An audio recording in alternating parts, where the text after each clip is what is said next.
Doctor ఇప్పుడు angiogram అంటే మనం ఏ విధంగా గుర్తించాలండి? ఏ విధంగా తెలుస్తుంది మనకసలు? ఇది యాంజియోగ్రామ్ అనేది ఒక టెస్ట్ అండి. యాంజియోగ్రామ్ టెస్ట్ ఎందుకు చేస్తామంటే, ఎప్పుడైనా ఒక పేషెంట్ మన దగ్గరికొచ్చి ఈ హార్ట్‌కి సంబంధించిన సింప్టమ్స్ అంటే గుండె వ్యాధికి సంబంధించిన సింప్టమ్స్ ప్రధానంగా ఈ చెస్ట్ పెయిన్ అంటే గుండె నొప్పి రావడము, లేదంటే ఆయాసపడడము, లేదంటే నీరసంగా ఉంటుందని, దడగా ఉంటుందని, హ్మ్. లేదా కొంతమందికి విపరీతమైన స్వెట్టింగ్స్ వచ్చి ఆయాసం రావడము, చెస్ట్ పెయిన్ రావడం ఇలాంటివి జరిగినప్పుడు మనం అంటే హార్ట్ అటాక్ వచ్చినప్పుడు గానీ, లేదంటే అలాంటి సింప్టమ్స్ అంటే హార్ట్ అటాక్ రాబోయే ముందు జరిగే సింప్టమ్స్ కానీ హ్మ్. ఎవరిలోనైనా ఉన్నట్టు అనిపిస్తే సస్పెక్ట్ చేస్తే అప్పుడు మనం యాంజియోగ్రామ్ టెస్ట్‌ని రికమెండ్ చేస్తాం. అంటే యాంజియోగ్రామ్ చాలా టెస్ట్ వరకు అలా ఒకవేళ ప్రాబ్లమ్స్ ఉంటే గ్యాస్ ట్రబుల్ ఏమో అనుకోని ఏదో ఒక టాబ్లెట్ ఏసుకోవడం అలా గూడా అవునండి. మైనస్సే. అది అంటే ఈ గ్యాస్‌కి, హార్ట్ సింప్టమ్స్‌కి ఓవర్‌లాప్ అనేది చాలా ఎక్కువుంటుంది. హుహు. సో, గ్యాస్ ప్రాబ్లమ్ ఉన్నోళ్ళకి కూడా చెస్ట్‌లో మంట రావచ్చు హార్ట్‌లో. ఓకే. లేదా హార్ట్ ప్రాబ్లమ్ ఉన్నోళ్ళకి కూడా చెస్ట్‌లో మంట గాని అట్లాంటివి రావచ్చు. తర్వాత అందుకనే ఏమనుకుంటారంటే చాలామంది చెస్ట్ ప్రాబ్లమ్ అంటే ఈ హార్ట్ ప్రాబ్లమ్ వచ్చినప్పుడు కూడా ఇది గ్యాస్ ఏమో అనుకోని కొంత నెగ్లెక్ట్ చేయడము, ఆ గ్యాస్ టాబ్లెట్స్ వాడుకుంటూ డిలే చేయడం కూడా జరుగుతుంది. అదొక పార్టు. బేసిక్‌గా మనం యాంజియోగ్రామ్ టెస్ట్ అనేది ఏంటంటే ఇలాంటి సింప్టమ్స్ ఉన్నప్పుడు మనకు ఇది హార్ట్ ప్రాబ్లమే అని సస్పిషన్ ఎక్కువ ఉన్నప్పుడు హ్మ్. యాంజియోగ్రామ్ టెస్ట్ రికమెండ్ చేస్తాం. యాంజియోగ్రామ్ టెస్ట్ అనేది ఈ రక్తాలు అయితే ఏదైతే మనం చెప్పుకున్నామో హార్ట్‌కి సరఫరా చేసే అంటే హార్ట్ మజిల్‌కి సరఫరా చేసే రక్తనాళాలలో బ్లాక్స్ ఏర్పడినప్పుడు ఇలాంటి హార్ట్ అటాక్ గాని, హార్ట్ అటాక్ సింప్టమ్స్ గాని వస్తుంటాయి. ఆ బ్లాక్స్ ఉందా లేదా అని తెలుసుకోవడానికి మనం యాంజియోగ్రామ్ టెస్ట్ చేస్తాం. ఓకే. యాంజియోగ్రామ్ టెస్ట్ అనేది మామూలుగా ఈ చేతి నుంచి గాని, చేతి నరం నుంచి గాని లేదా కాలి నరం నుంచి గాని చేస్తాము. హ్మ్. సో, అది చేసినప్పుడు ఏందంటే ఒక చిన్న ట్యూబ్ అనేది ఈ నరం నుంచి పంపించి హార్ట్ వరకు ఓకే. అందులో నుంచి ఒక రకమైనటువంటి కాంట్రాస్ట్ అని ఉంటుంది.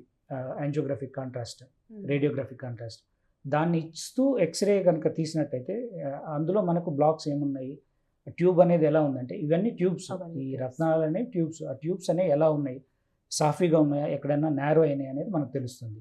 సో, అది అలా నారో అయ్యి సన్నబడిందంటే అక్కడ బ్లాక్ ఉందని గుర్తిస్తాం. హ్మ్. గుర్తించి అది ఉన్నటువంటి స్టేజ్‌ని బట్టి ఒకవేళ ఎర్లీ స్టేజ్‌లో ఉందనుకోండి, మెడిసిన్స్ అడ్వైజ్ చేస్తాము. లేదు అడ్వాన్స్ స్టేజ్‌లో ఉంది అంటే అడ్వాన్స్ అంటే మోర్ దెన్ 70% బ్లాక్ హ్మ్. రఫ్‌లీ. 70% కంటే ఎక్కువ బ్లాక్ ఉందనంటే అది డెఫినిట్‌గా దానికి కంపల్సరీ దాన్ని మనం ట్రీట్ చేయాల్సి ఉంటుంది. సో, అలాంటప్పుడు 2 రకాలుగా మనం దాన్ని ట్రీట్ చేయొచ్చు. ఒకటి స్టెంట్స్ పెట్టైనా ట్రీట్ చేయొచ్చు. ఒకవేళ బ్లాక్ గనుక స్టెంట్ పెట్టడానికి అనుకూలంగా ఉంటే. లేదు అంటే దాన్ని బైపాస్ చేయడం జరుగుతుంది. బైపాస్ అనేది మళ్ళీ సర్జరీ. హ్మ్. ఆ! అంటే స్టార్టింగ్‌లో అంటే ఎలాంటి ట్రీట్మెంట్ ఉండొచ్చు ఒకవేళ? దీనికి అంటే మామూలుగా హార్ట్ అటాక్ వచ్చిందేమో అని అనుకున్నప్పుడు స్టార్టింగ్‌లో ఇచ్చే ట్రీట్మెంట్ ఏందంటే ఈ బ్లడ్ థిన్నర్స్ అనేది లోడింగ్ డోసెస్ అంటాము.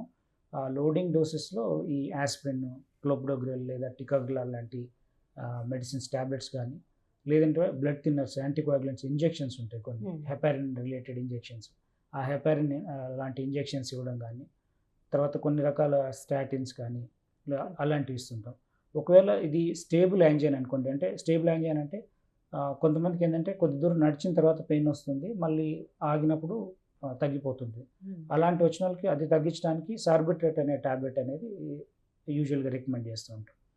సో, ఇవి ప్రధానంగా మనం ఈ రకంగా ఇనిషియల్‌గా దాన్ని ఆహ్, ట్రీట్ చేసి, తర్వాత యాంజియోగ్రామ్ టెస్ట్ అనేది చేసి, ఉన్నటువంటి రిజల్ట్స్‌ని బట్టి నెక్స్ట్ స్టెప్ స్టెంట్స్ పెట్టాలనా? హ్మ్. బైపాస్ చేయాలనా? లేదంటే ఒకవేళ ఎర్లీ స్టేజెస్‌లో ఉంటే మెడికల్ మేనేజ్‌మెంట్‌లో వాళ్ళకి అడ్వైజ్ చేసి, ఫర్దర్‌గా అవి పెరుక్కోకుండా లైఫ్ స్టైల్ మేనేజ్‌మెంట్ అనేది వాళ్ళకు ఆహ్, దానికి సంబంధించినటువంటి ప్రికాషన్స్ అనేది చెప్పి పంపించడం జరుగుతుంది. ఓకే.